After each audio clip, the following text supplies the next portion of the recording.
Hello and welcome to way to I में। आज की इस क्लास में हम लोग स्ट्रक्चर ऑफ द एटम के बारे में जानने वाले हैं। अलग अलग थ्योरीज आई थी, उन्हीं के बारे में हम जानेंगे। भाई साहब, सबसे पहले हम इस चार्ज पार्टिकल के बारे में पढ़ेंगे, ठीक है, कि चार्ज पार्टिकल ये क्या है। ओके, यहाँ पे चार्ज पार्टिकल मतलब कि हम आयन की बात कर रहे हैं। याद है ना आपको, हमने आयन पढ़ा था कि जब किसी एक एटम से इलेक्ट्रॉन दूसरे एटम में चला जाता है तो वहां पर इलेक्ट्रॉन्स का इम्बैलेंस हो जाता है या चार्जेस का इम्बैलेंस हो जाता है। उसकी वजह से वहां पे वो पूरा पूरा एटम क्या हो जाता है, चार्ज हो जाता है। उसी चार्ज एटम को हम आयन कहते हैं। तो ये चार्ज किस वजह से बनता है, उसमें किसी भी एटम में एक तो इलेक्ट्रॉन होता है, इलेक्ट्रॉन, ओके, प्रोटॉन होता है और एक न्यूट्रॉन होता है। ठीक है, इलेक्ट्रॉन प्रोटॉन। इलेक्ट्रॉन भाई साहब निगेटिव चार्ज रखता है, प्रोटॉन पॉजिटिव चार्ज रखता है और न्यूट्रॉन में तो भाई चार्ज ही नहीं होता है।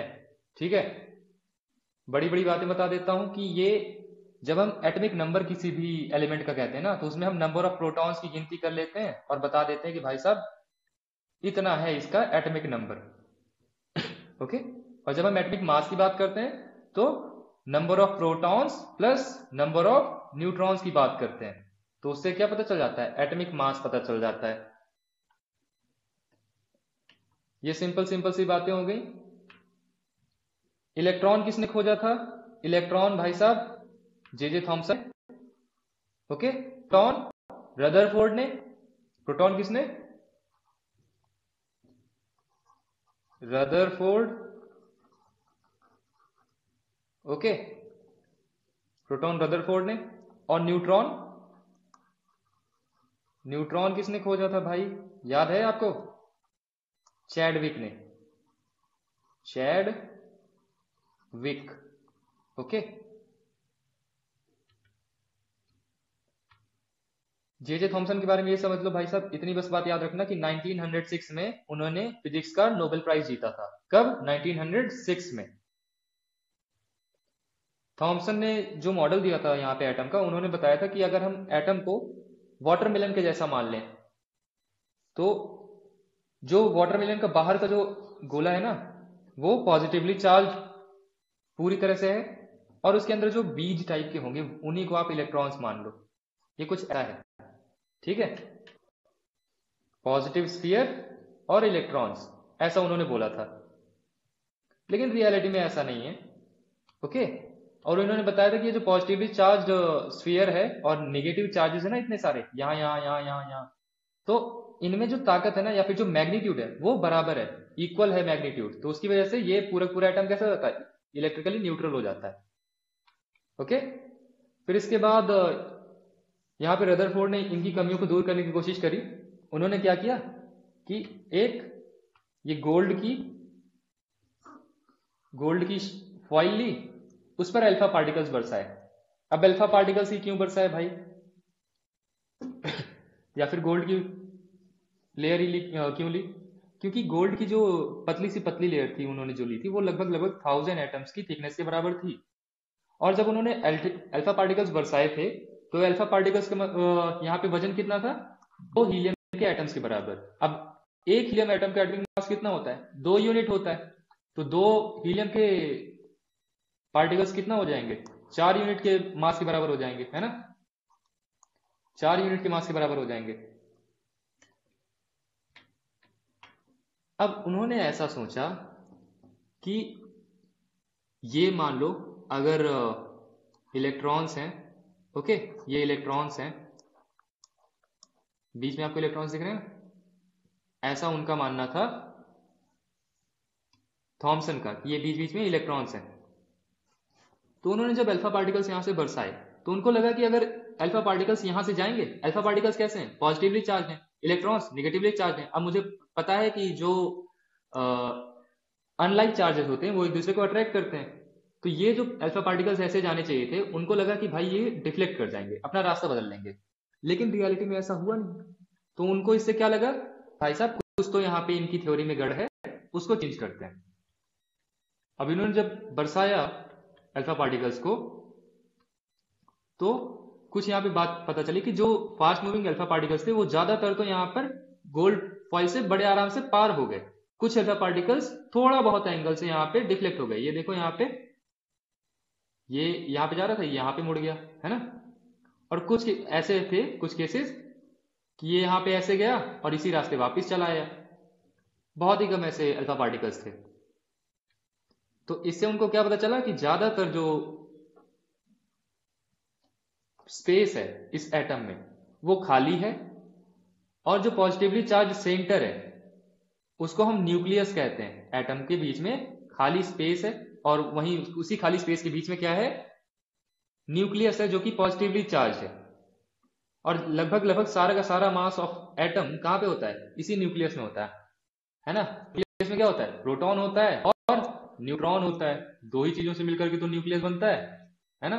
और किनारे किनारे आज के टाइम पे हमको पता है कि इलेक्ट्रॉन होते हैं। इलेक्ट्रॉन्स उन्होंने बताया कि यहाँ पे न्यूक्लियस के चारों तरफ एक सर्कुलर पाथ में रिवॉल्व करते रहते हैं। The size of the nucleus is very small as compare to the size of atom. फिर बोर्स मॉडल आता है। बोर्स मॉडल के पहले यहाँ पे रदरफोर्ड मॉडल की कुछ कमियां समझ लेते हैं कि इन्होंने बताया कि revolution of the electron in a circular orbit is not expected to stable. कोई भी यहाँ पे सवाल उठाएगा कि भाई ये सर्कुलर मोशन कर रहा है, कभी ऐसा नहीं हो कि यहाँ पे घूमते घूमते ऐसे आ रहा था, ये इधर ही चला गया हो, है। तो ये सवाल उठाए गए उन पर। और अगर ये सर्कुलर ऑर्बिट लगातार कर रहे हैं तो ये एक्सेलरेशन में है, और एक्सेलरेशन में charge particles would radiate energy, ऐसा उन्होंने बताया। और जब एनर्जी रेडिएट करेंगे तो भाई एनर्जी धीरे धीरे लूज भी करेंगे, और फाइनली वो क्या होनी चाहिए, वो गिर जानी चाहिए एटम के अंदर, न्यूक्लियस के अंदर। यहां पर ये भाई साहब फंस गए। तो फिर बोर आते नील्स बोर आते हैं। उन्होंने इन चीजों को थोड़ा सा समझाया कि कैसे ये काम करती ये चीजें। तो कुछ सर्टेन स्पेशल ऑर्बिट्स हैं जिनको डिस्क्रीट ऑर्बिट्स बोला जा रहा है, वो ही एटम के इनसाइड होती हैं, are allowed inside. While revolving in discrete orbits the electrons do not radiate energy. ये बात इन्होंने बताई। नील्स बोर के बारे में समझ लो भाई साहब। नील्स बोर, यहां पे नोबेल प्राइज मिला था इनको 1922 में, ठीक है। किस काम के लिए, स्ट्रक्चर ऑफ एटम बताने के लिए। और इसके पहले इनको भी मिला था रदरफोर्ड को 1908 में, ओके। 1908 में रदरफोर्ड को, नील्स बोर को 1922 में। इसके पहले 1906 में थॉमसन को, 1906 में थॉमसन को, फिर इसके बाद रदरफोर्ड को 8 में, और 22 में 1922 में किसको, नील्स बोर को। तो उन्होंने ऐसा बताया कि भाई ये न्यूक्लियस है, ओके, ये न्यूक्लियस है। इसके चारों तरफ कुछ ऑर्बिट्स हैं जिनका उन्होंने नाम भी दिया, पर्टिकुलर नाम दिया। तो जो पहली ऑर्बिट पड़ती है न्यूक्लियस से बाहर जाते समय, उसको नाम दिया इन्होंने के शेल नाम दिया, दूसरी वाली को एल शेल नाम दिया, तीसरी वाली को एम, चौथी वाली को एन शेल नाम दिया, ठीक है। और के शेल का इन्होंने नंबर दिया 1 कि ये पहली ऑर्बिट है, ओके। दूसरी वाली का N2 यहां पे नंबर 2 दिया, 3 और 4। पहली ऑर्बिट का नाम क्या है, के, दूसरी एल, तीसरी एम, चौथी एन, ठीक है। और यहां पर उन्होंने बताया कि दीज ऑर्बिट्स और shells are called energy levels.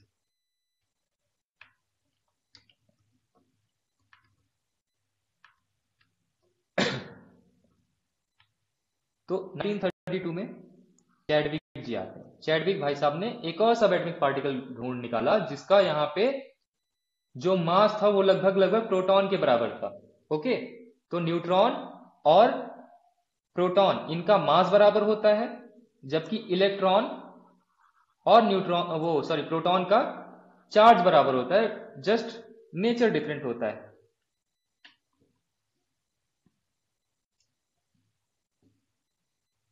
अब न्यूट्रॉन्स कहां पर होते हैं, न्यूक्लियस के अंदर ही होते हैं, ठीक है। Generally neutron is represented as N, okay. अब इलेक्ट्रॉन्स का डिस्ट्रीब्यूशन अलग अलग ऑर्बिट्स में कैसे होता है। नील्स बोर ने ये तो बता दिया कि भाई ये अलग अलग एनर्जी सेल्स हैं, इनमें यहां पे इलेक्ट्रॉन्स घूमते हैं। तो maximum number of electrons present in a shell is given by the formula 2n का स्क्वायर। 2n का स्क्वायर कैसे, भाई मैंने बताया था ना कि पहली और क्या है उसका हम क्या दे रहे हैं, 1 दे रहे हैं, है ना पहली। ओके, तो 2n² के हिसाब से अगर मैं पहली ऑर्बिट के मैक्सिमम नंबर ऑफ इलेक्ट्रॉन्स निकालूं तो 2 इंटू 1 का स्क्वायर, तो ये क्या आ जाएगा 2 आ जाएगा। अगर दूसरी ऑर्बिट का निकालना है तो 2 इंटू एन की जगह पे 2 और इसका स्क्वायर करूंगा तो 4, तो 2 इंटू 4 कितना आ जाएगा 8 आ जाएगा। तीसरी में इसी तरह से 18 आ जाएगा।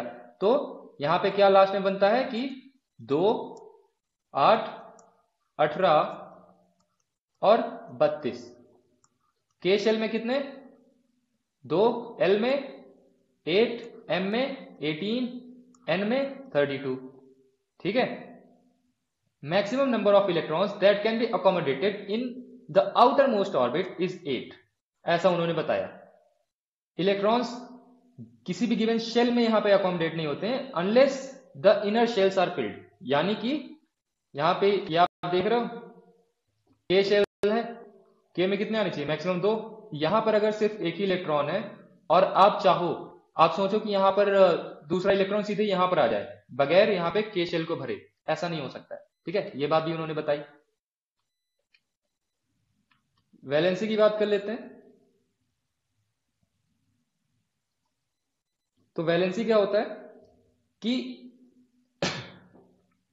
The electrons present in the outermost shell of an atom are known as valence electrons, कि जो सबसे बाहर वाली ऑर्बिट में जो इलेक्ट्रॉन्स प्रेजेंट हैं उन्हीं को हम क्या कहते हैं वैलेंस इलेक्ट्रॉन्स कहते हैं। यहां पर शुरुआत के आपको कुछ 18 एलिमेंट्स के बारे में यहाँ पे एटॉमिक स्ट्रक्चर दिया हुआ है, आपको इनको याद कर लेना है, अच्छे से याद कर लेना भाई साहब, क्योंकि एटॉमिक नंबर और एटॉमिक मास के क्वेश्चन आ जाते हैं सीडीएस में और पक्का है कि आएगा ही आएगा। Hydrogen, helium, lithium, beryllium, boron, carbon, nitrogen, oxygen, fluorine, neon, sodium, magnesium, aluminium, silicon, phosphorus, sulphur, chlorine, argon. ठीक है, ये सब आपको याद कर लेना है।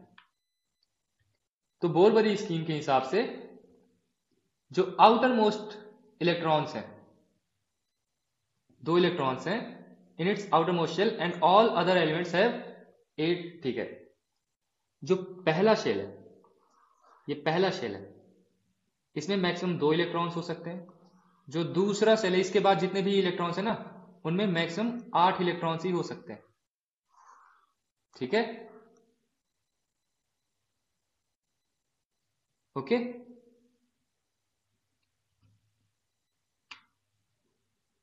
ये देखो यहां पे ये दी हुई है टेबल। इस टेबल को मैं वे टू आई में वाले टेलीग्राम ग्रुप पे भेज दूंगा। टेलीग्राम ग्रुप का नाम क्या है वे टू आई में, यही यूट्यूब चैनल के नाम से ही है, इसको आप चाहें तो ज्वाइन कर सकते हैं। फिर से एक बार यहाँ पे एटॉमिक नंबर्स याद कर लेते हैं। Hydrogen, helium, lithium, beryllium, boron, carbon, nitrogen, oxygen, fluorine, neon, sodium, magnesium, aluminium, silicon, phosphorus, sulphur, chlorine, argon.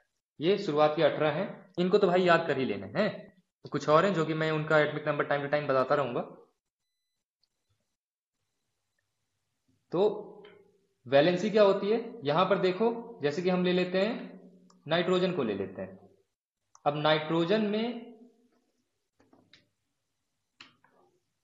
Nitrogen में देखो शुरुआत में यहां पे कितने, पहली ऑर्बिट में 2 इलेक्ट्रॉन, दूसरी ऑर्बिट में कितने हो सकते हैं 8 इलेक्ट्रॉन्स हो सकते हैं। लेकिन बचे कितने, क्योंकि नाइट्रोजन का एटॉमिक नंबर है 7, यानी कि इसमें कितने प्रोटॉन्स हैं 7 प्रोटॉन्स हैं, है ना। और number of proton number of electrons के बराबर होता है आमतौर पे। तो यहाँ पे 2 इलेक्ट्रॉन्स यहां भर गए और बाकी के 5 कहां पर आएंगे, यहां पर आएंगे, 3 4 और 5। अब किसी भी एटम को स्टेबल होने के लिए ना जो आउटर मोस्ट ऑर्बिट है उसमें चाहिए 8 इलेक्ट्रॉन। वो शांत होना चाहता है और शांत होने के लिए 8 इलेक्ट्रॉन चाहता है। इसी को हम कह देते हैं कि ऑक्टेट कंप्लीट करना। ठीक है, ऑक्टेट कंप्लीट करना।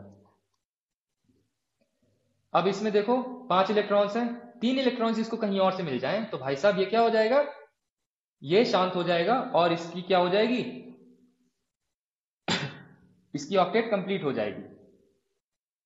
ठीक है, तो इसको 3 इलेक्ट्रॉन्स लेना बहुत ही आसान है, तो इसकी वैलेंसी क्या हो जाएगी 3 हो जाएगी। ओके,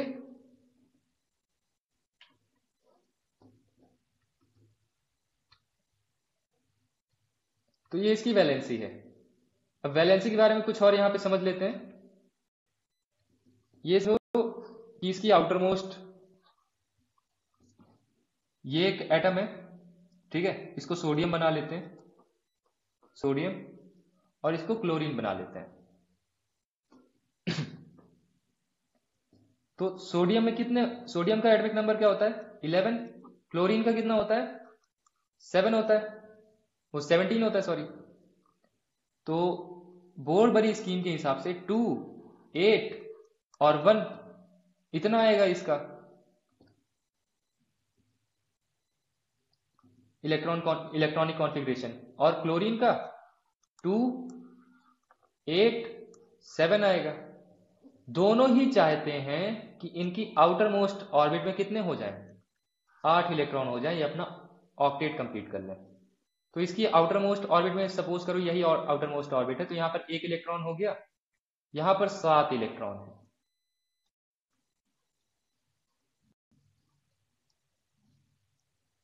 ओके, यहां पर 7 इलेक्ट्रॉन है, इसके अंदर 8 इलेक्ट्रॉन्स हैं, ये अंदर वाली जो ऑर्बिट है यहां पर 8 इलेक्ट्रॉन्स हैं, ठीक है। अब सोडियम चाहता है कि इसकी जो आउटर मोस्ट ऑर्बिट है उसमें 8 इलेक्ट्रॉन्स ही हो, तो ये क्या करेगा, ये 1 इलेक्ट्रॉन को छोड़ देगा और इसको यहां पे भेज देगा क्लोरीन के पास, ठीक है। इससे क्या होगा कि ये वाली ऑर्बिट तो इसकी खत्म हो गई, यही वाली ऑर्बिट बची इसके पास सोडियम के पास जिसमें कि 8 इलेक्ट्रॉन्स है, तो इसका ऑक्टेट कंप्लीट, ये बन गया स्टेबल, ठीक है, ये बन गया स्टेबल, और इसके पास भी 8 इलेक्ट्रॉन हो गए लेते ही, तो ये भी स्टेबल हो गया। तो ये कैसा बन जाएगा, एक इलेक्ट्रॉन देते ही ये +1 बन जाएगा, क्योंकि इसके पास पहले जो 11 इलेक्ट्रॉन्स थे और 11 प्रोटॉन्स थे, उनमें से इसने क्या किया, एक इलेक्ट्रॉन दे दिया, तो अब इसके पास 10 ही हैं, तो यहां पे प्लस का 1 चार्ज बचेगा, है ना, प्लस का 1 चार्ज बचेगा। सोडियम कैसा बन गया, प्लस का 1 चार्ज रखेगा, प्लस की 1 वैलेंसी है इसकी, और इसकी माइनस की 1 वैलेंसी है, क्योंकि इसको सिर्फ एक इलेक्ट्रॉन की जरूरत थी। अब पता कैसे चलेगा भाई कि कब लेना है इलेक्ट्रॉन, कब देना है, तो भाई अगर आपको atomic mass number, atomic number याद हो तो उससे आप डिसाइड कर सकते हो। एकदम आउटर मोस्ट ऑर्बिट देखो उसकी, अगर 4 से कम है उसमें आउटर मोस्ट ऑर्बिट में इलेक्ट्रॉन्स, ठीक है, अगर 4 से कम है आउटर मोस्ट में इलेक्ट्रॉन्स, तो क्या करेगा, छोड़ देगा, लीव कर देगा अपने इलेक्ट्रॉन्स, ओके। और अगर 4 से ज्यादा है, 4 से ज्यादा है, तो वो इलेक्ट्रॉन्स ले लेगा, ऑब्टेन कर लेगा, ठीक है, वो क्या कर लेगा, ऑब्टेन कर लेगा इलेक्ट्रॉन्स को। इसी हिसाब से तो देखो भाई, ये क्या है, सोडियम था ना, तो सोडियम का 2, 8 और 1, और इसका क्लोरीन का 2, 8 और 7। आउटर मोस्ट ऑर्बिट देखो, यहां पर 1 इलेक्ट्रॉन है, 4 से कम है, और यहां पर क्लोरीन के केस में 2, 8, 7, आउटर मोस्ट ऑर्बिट में 7 है, 4 से ज्यादा है, तो ये चाहता है कि भाई मुझे एक इलेक्ट्रॉन मिल जाए, तो इसको कितने इलेक्ट्रॉन्स की जरूरत है, 1 की, है ना। लेकिन ये क्या करेगा, लेगा या देगा, ये लेगा, तो इसके पास एक और इलेक्ट्रॉन एक्स्ट्रा हो जाएगा, और इसकी वजह से इसका चार्ज निगेटिव आ जाएगा, और यहां पर ये एक इलेक्ट्रॉन छोड़ देगा, तो इसके पास चार्ज कैसा आ जाएगा, +1 का चार्ज आ जाएगा। यही +1 या -1 इनकी वैलेंसी है, ठीक है। वैलेंसी अभी तक समझ आ गया होगा। अब कुछ ऐसे भी यहां पे एटम्स हैं जो कि ऑलरेडी यहां पे अपना ऑक्टेट कंप्लीट किए हुए बैठे हैं, जैसे कि हीलियम हो गया, तो हीलियम में एक ही ऑर्बिट होती है, सिर्फ K शेल होता है जिसमें कि 2 इलेक्ट्रॉन्स होते हैं, तो भाई इसको जरूरत ही नहीं किसी और की, ठीक है। हाइड्रोजन और हीलियम को अगर हम छोड़ दें तो बाकी सबको 8 इलेक्ट्रॉन्स की जरूरत होती है। तो इसी तरह से यहां पे एटॉमिक नंबर 10, एटॉमिक नंबर 10 किसका है भाई, नियॉन का। नियॉन में बाहर यहां पे दूसरी ऑर्बिट में कितने इलेक्ट्रॉन्स हैं, 8, 2 यहां पे बन गए, बाकी के 8 दूसरी इलेक्ट्रॉन ऑर्बिट में। तो आउटर ऑर्बिट में कितने हो गए, 8। इसका क्या कंप्लीट है, इसका ऑक्टेट कंप्लीट है, अब ऑक्टेट कंप्लीट है तो ये स्टेबल है, इसको किसी की जरूरत ही नहीं है, ना ये इलेक्ट्रॉन किसी से लेना चाहता है ना किसी को देना चाहता है। तो ऐसे जो एटम्स हैं ये ना सारे के सारे क्या हैं, ये लाती हैं इनर्ट गैसेस। इस एटॉमिक स्ट्रक्चर वाले जितने भी एलिमेंट्स हैं वो सब के सब गैसियस फॉर्म में हैं और उनको हम इनर्ट गैसेस कह देते हैं क्योंकि वो किसी और से रिएक्ट नहीं करती हैं। ठीक है, तो हर एक एटम की एक कंबाइनिंग कैपेसिटी होती है जिसको हम कहते हैं वैलेंसी। ओके, तो वैलेंसी आपको याद कर लेनी है। और हाँ, किसी भी एटम को लिखा कैसे जाता है, एटम का एलिमेंट जैसे कि यहां पे आप ले लो, मैंने नियॉन की बात करी थी ना, तो नियॉन का सिंबल क्या होता है, एन ई। ओके, तो यहां पर ऊपर लिखा जाता है मास नंबर और नीचे लिखा जाता है एटॉमिक नंबर। एटॉमिक नंबर क्या है एटम का, नियॉन का 10 है, और मास नंबर क्या है, ये देखो यहां पे नियॉन का मास नंबर यहां पे 20 होता है। ठीक है, 20 है। इसी तरह से नाइट्रोजन का यहां पे 7 है एटॉमिक नंबर और 14 है मास नंबर। एटॉमिक नंबर क्या होता है, इसको Z से डिनोट करते हैं, तो और इसको हम किसके बराबर मानते हैं कि नंबर ऑफ प्रोटॉन्स के बराबर मानते हैं। नंबर ऑफ प्रोटॉन किसी भी एटम में जितने होते हैं उसी को हम एटॉमिक नंबर कह देते हैं। ओके, और नंबर ऑफ प्रोटॉन आमतौर पे नंबर ऑफ इलेक्ट्रॉन्स के बराबर होता है किसी भी एटम में, जब तक कि वो किसी और के साथ रिएक्ट नहीं कर रहा है। मास नंबर क्या होता है, तो मास नंबर हम क्या करें, number of protons plus number of neutrons को ऐड कर दें तो हमारे पास मिल जाएगा मास नंबर या फिर एटॉमिक मास। ओके,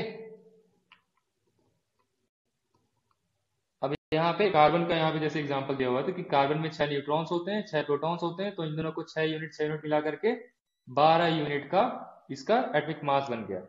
और इसी तरह से एल्यूमिनियम का कितना होता है मास, एटॉमिक मास 27। क्यों, क्योंकि इसमें 13 प्रोटॉन्स और 14 न्यूट्रॉन्स होते हैं। ठीक है, तो एल्यूमिनियम का क्या है, एल्यूमिनियम का सिंबल होता है Al, इसका एटॉमिक नंबर 13 और एटॉमिक मास क्या होता है 27।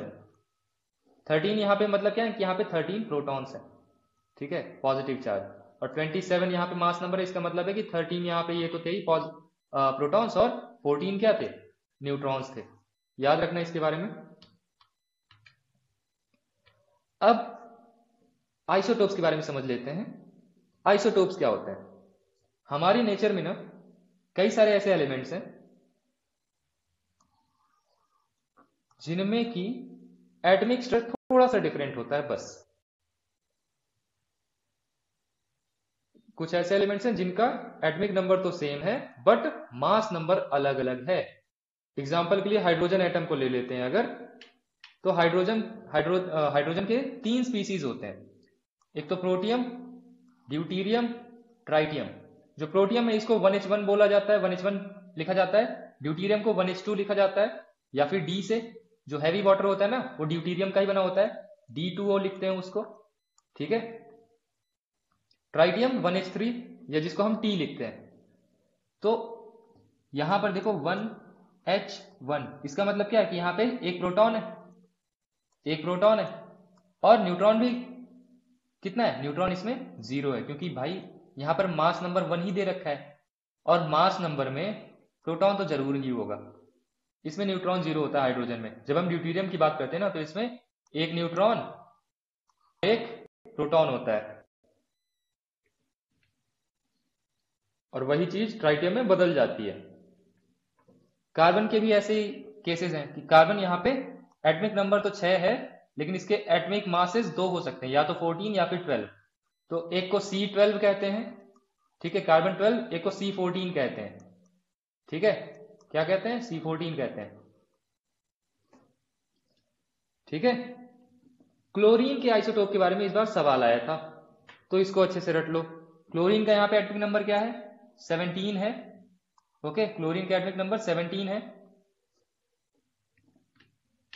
और मास नंबर क्या है 35 और 37, ठीक है, मास नंबर 35 और 37। तो हाइड्रोजन के क्या क्या यहाँ पे आइसोटोप होते हैं, एक तो प्रोटियम होता है 1H1, ड्यूटीरियम होता है 1H2, ट्राइटियम होता है 1H3। मास नंबर यहाँ पे इनके 1, 2, 3 रिस्पेक्टिवली होते हैं। कार्बन दो तरह का होता है, एक तो C12 होता है और एक C14 होता है, ठीक है। इनका एटमिक नंबर तो ठीक है सेम है, लेकिन एटमिक मास अलग अलग है। क्लोरीन के केस में भी यही है, एटमिक नंबर 17 क्लोरीन का, ठीक है, बस जो एटमिक मास है वो अलग अलग हो सकता है, या तो 35 हो सकता है या फिर 37 भी हो सकता है। ओके, क्लोरीन वाला इस बार सवाल आया भी था CDS 224 में।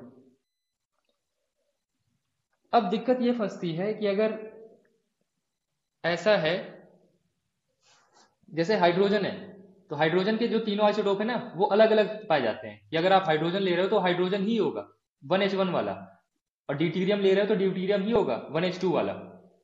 हाइड्रोजन में कभी भी ड्यूटीरियम मिक्स नहीं होगा। लेकिन कुछ ऐसे भी एलिमेंट्स हैं हमारी दुनिया में जो कि मिक्स पाए जाते हैं अपने आइसोटोप्स के, ठीक है, जैसे क्लोरीन है। क्लोरीन यहाँ पे 35 यूनिट वाले भी होते हैं, जैसे क्लोरीन आपने ले ली थोड़ी सी अपने हाथ में, ठीक है, क्लोरीन आपने ले रखी तो उसमें 35 एटमिक मास वाला भी होगा थोड़ा बहुत क्लोरीन का एटम, और थोड़ा बहुत 37 वाला भी होगा, 37 यूनिट वाला। देखो 35 यूनिट वाला आमतौर पे आपको 3 में और 37 वाला 1, 3:1 में मिलते हैं ये नेचर में। तो एटमिक मास क्या लिया जाए, तो उस केस में हम क्या करेंगे, इनके रेशियो के हिसाब से इनका एटमिक मास निकाल लेते हैं। तो इस तरह से यहाँ पे क्लोरीन का हमको क्या मिलता है, एटमिक मास 35.5 यूनिट मिलता है। तो क्लोरीन का एटमिक नंबर क्या है 17, और अगर हमको वो लेना है एटमिक मास किसी भी यहाँ पे कैलकुलेशन में, तो हम 35.5 लेंगे। अदरवाइज हमको पता है कि क्लोरीन के दो आइसोटोप्स होते हैं जिनमें कि एक का एटमिक मास होता है 35 और एक का होता है 37, ठीक है।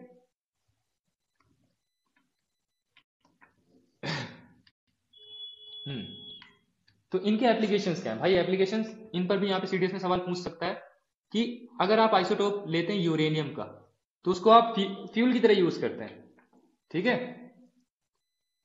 और वहीं पर यूरेनियम के ही आइसोटोप को न्यूक्लियर वेपन्स में भी यूज किया जा सकता है।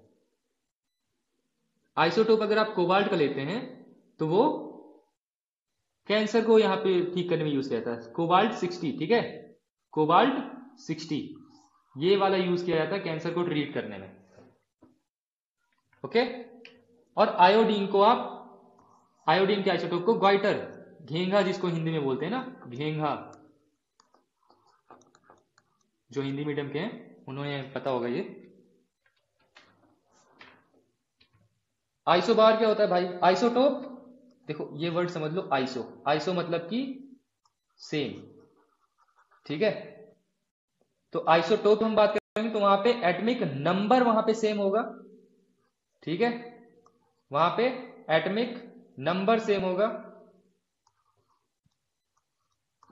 नंबर सेम होगा। अगर आइसोबार की बात की जाए, आइसोबार्स की बात की जाए तो वहां पर मास सेम होगा। अब अगर यहां पे मास सेम है तो एटमिक नंबर डिफरेंट होगा आइसोबार में, यही सिंपल सी बात है। जैसे कैल्शियम को ले लो तो कैल्शियम का एटमिक नंबर 20 है और आर्गन का 18 है, but the mass number of both these elements is 40, ठीक है। यानी कि दोनों ही एलिमेंट्स का जो मास नंबर है वो 40 है, किसका किसका, एक तो कैल्शियम का और दूसरा आर्गन का, ओके।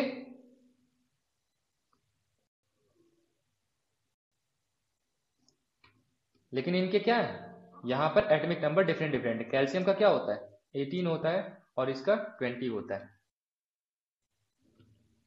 फिर से एक बार रिवीजन के लिए देख लेते हैं, रिवीजन के हमारे पॉइंट्स क्या क्या हैं, कि डिस्कवरी ऑफ इलेक्ट्रॉन्स के लिए हम जे थॉमसन को जानते हैं और प्रोटॉन्स के लिए गोल्डस्टीन को जानते हैं। गोल्डस्टीन ने एक्चुअली कनाल रेस की यहाँ पे डिस्कवरी की थी, ठीक है।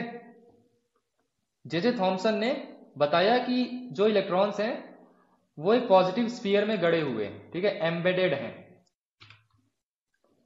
रदरफोर्ड ने फिर अल्फा पार्टिकल स्कैटरिंग एक्सपेरिमेंट किया जिससे कि उनको एटॉमिक न्यूक्लियस के बारे में पता चला। किसने यहाँ पे पता किया? रदरफोर्ड ने, ठीक है। नाम याद रखना है कि रदरफोर्ड ने अल्फा पार्टिकल स्कैटरिंग एक्सपेरिमेंट किया था जिससे कि न्यूक्लियस के बारे में पता चला था, ठीक है। रदरफोर्ड के मॉडल से ही हमको पता चला, या फिर उन्होंने बताया कि a very tiny nucleus is present inside the atom.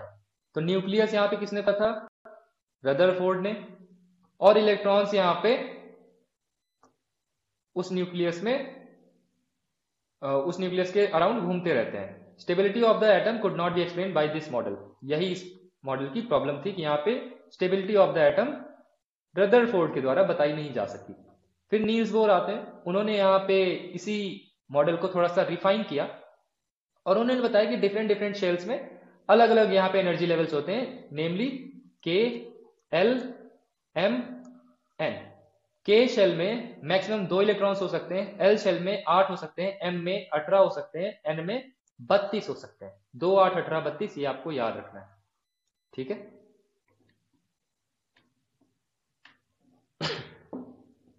Chadwick जी आते हैं। चैडविक जी ने न्यूट्रॉन्स की यहाँ पे डिस्कवरी करी और इस हिसाब से हमारे पास अब तक कितने सब एटॉमिक पार्टिकल्स हो चुके हैं? 3 पार्टिकल्स हो चुके हैं, इलेक्ट्रॉन्स, प्रोटॉन्स और न्यूट्रॉन्स। इलेक्ट्रॉन्स निगेटिवली चार्ज होते हैं, प्रोटॉन्स पॉजिटिव चार्ज, न्यूट्रॉन में कोई भी चार्ज नहीं। Mass of an electron is about 1/2000 times of the mass of hydrogen atom. तो इसीलिए जो मास ऑफ इलेक्ट्रॉन है ना, इसको नेग्लिजिबल मान लेते हैं कि है ही नहीं, मास इसका 0 लगभग मान लेते हैं, लेकिन एक्चुअली में मास होता है, हल्का फुल्का होता है बहुत ही। जबकि प्रोटॉन और न्यूट्रॉन का मास 1 यूनिट लिया जाता है। Shells of an atom are designated as KLMN। Valency क्या है भाई? वैलेंसी किसी भी एटम की कंबाइनिंग कैपेसिटी है कि वो कितने इलेक्ट्रॉन्स ले या दे सकता है। Atomic number of an element is the same as the number of protons in the nucleus of its atom, ठीक है। तो एटॉमिक नंबर जिसको हम Z से डिनोट करते हैं वो किसके बराबर होता है? नंबर ऑफ प्रोटॉन्स के बराबर होता है। तो अगर आपसे कहा जा रहा है कि भाई ऑक्सीजन है, इसका एटॉमिक नंबर 8 है, तो इसका क्या मतलब है कि इसमें क्या है? 8 प्रोटॉन्स हैं, okay. The mass number of an atom is equal to the number of nucleons in its nucleus. तो भाई न्यूक्लियॉन्स क्या होते हैं? न्यूक्लियॉन्स कुछ नहीं है, बस प्रोटॉन्स प्लस न्यूट्रॉन्स को मिला करके हमने एक नया वर्ड बना दिया, न्यूक्लियॉन्स, ठीक है। तो मास नंबर यहाँ पे number of protons plus number of neutrons के बराबर। जैसे कि ऑक्सीजन का मास नंबर क्या होता है? 16 होता है भाई। तो इसमें 8 तो प्रोटॉन्स थे, तो बाकी के 8 क्या है? न्यूट्रॉन है भाई, okay. Isotopes are atoms of the same elements. Isotope में, आइसोटोप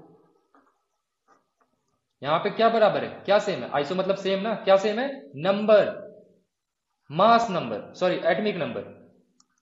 और यहां पे डिफरेंट क्या है? मास डिफरेंट है, ओके। और आइसोबार क्या होते हैं?